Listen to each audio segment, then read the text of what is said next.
అదేవిధంగా నిన్న గౌరవ ముఖ్యమంత్రి గారు అనేకమైనటువంటి విమర్శలు మాట్లాడుతూ ఒక మాట అన్నారు.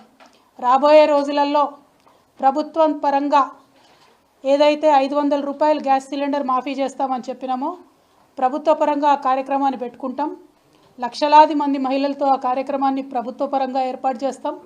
దానికి ప్రియాంక గాంధీ గారిని పిలుస్తామని చెప్పడం జరిగింది. ఇవాళ ముఖ్యమంత్రి గారిని నేను సూటిగా ప్రశ్నిస్తూ ఉన్నాను. ప్రియాంక గాంధీ గారిని ఏ హోదాలో మీరు పిలుస్తూ ఉన్నారు? ఆమె కనీసం దేశంలో ఇంతవరకు ఏ ఒక్క గ్రామం నుండన్నా సర్పంచ్గానన్నా గెలిచిందా? ఎమ్మెల్యేగా గెలిచిందా? ఎమ్మెల్సీగా గెలిచిందా? పోనీ మన రాష్ట్రంలో ఇప్పుడు ఏదన్నా ప్రోటోకాల్లో ఉన్నదా ఆమె?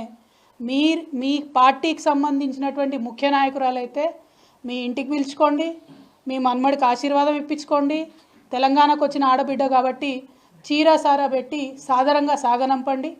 కానీ ప్రభుత్వ కార్యక్రమాలకు ప్రియాంక గాంధీ గారిని పిలుస్తామంటే తప్పకుండా నల్ల బుగ్గలు ఎగిరేసి ఆ రోజు ప్రొటెస్ట్ చేస్తామని ఈ సందర్భంగా మేము ముఖ్యమంత్రి గారికి హెచ్చరిక చేస్తూ ఉన్నాం. ప్రభుత్వ కార్యక్రమాలను పార్టీ కార్యక్రమాలను కలిపి వాడుకోవడం, ప్రజలను మభ్యపెట్టడం ఇది చాలా తప్పు.